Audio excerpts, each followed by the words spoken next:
Summary discussion করছি কার বায়োমলিকিউলস চ্যাপ্টারের। বায়োমলিকিউলস চ্যাপ্টারে আমরা দেখতে পেয়েছি যে ডাইভার্সিটি আমরা দেখতে পাই লিভিং অর্গানিজমের মধ্যে। কেন? তাদের কেমিক্যাল কম্পোজিশন এবং মেটাবলিক রিয়াকশন যেগুলো আছে সেগুলো কী হচ্ছে আমরা ডিফারেন্ট ক্ষেত্রে দেখতে পাই।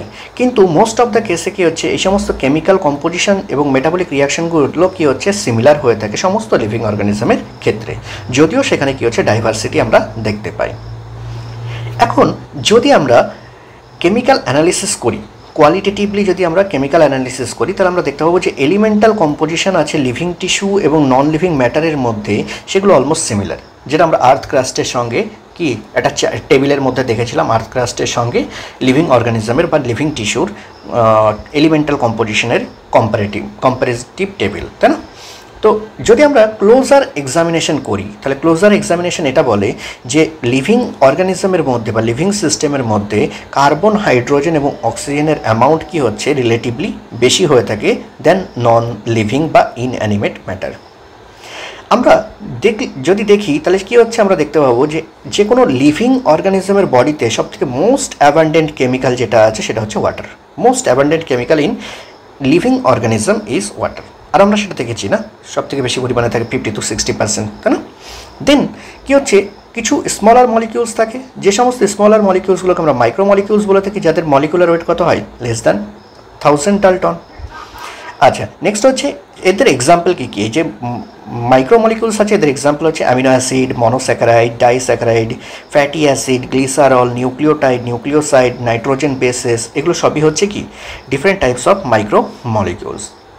20 টাইপস অফ অ্যামিনো অ্যাসিড আমরা দেখতে পাই হিউম্যান মানে যে কোনো লিভিং টিস্যুতে, কারণ কি সেখানে এগুলো প্রোটিন সিনথেসিসের ক্ষেত্রে হেল্প করে থাকে।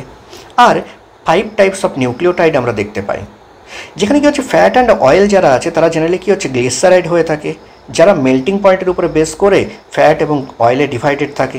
এই যে গ্লিসারাইডগুলো কীভাবে ফরমেশন হচ্ছে না ফ্যাটি অ্যাসিড এবং গ্লিসারলের এস্টারিফিকেশনের মাধ্যমে।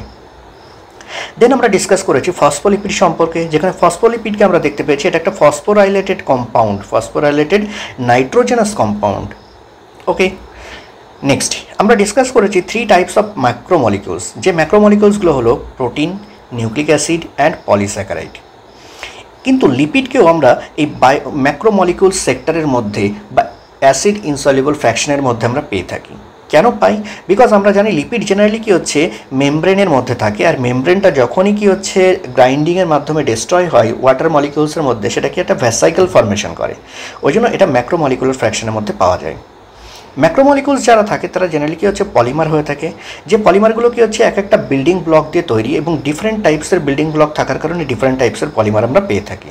যেখানে আমরা প্রোটিনের কথা যদি বলি তাহলে প্রোটিন হচ্ছে একটা হেট্রো পলিমার, যেটা কি হচ্ছে ডিফারেন্ট টাইপসের অ্যামিনো অ্যাসিড দিয়ে তৈরি। নিউক্লিক অ্যাসিডের কথা যদি বলি, যেটা অর্থাৎ ডিএনএ বা আরএনএ, তো এরা জেনারেলি কী হচ্ছে ডিফারেন্ট টাইপসের নিউক্লিওটাইড দিয়ে তৈরি, তাই না? আর ম্যাক্রোমলিকিউলসের ক্ষেত্রে আমরা একটা হায়ারার্কি অফ দ্য স্ট্রাকচার দেখতে পাবো, যেমন প্রোটিনের ক্ষেত্রে আমরা primary structure, secondary structure, tertiary structure and quaternary structure দেখতে পাই। নিউক্লিক অ্যাসিডের কথা যদি বলি, নিউক্লিক অ্যাসিড জেনারেলি কী হচ্ছে জেনেটিক ম্যাটেরিয়াল হিসেবে কাজ করে থাকে, যেখানে ডিএনএ মোস্টলি কী হচ্ছে জেনেটিক ম্যাটেরিয়াল হিসেবে কাজ করে, আর আরএনএ তার মধ্যে আমরা জেনেটিক ম্যাটেরিয়াল হিসেবেও রোল দেখতে পাই, তাছাড়া ক্যাটালাইটিক অ্যাক্টিভিটি দেখতে পাই।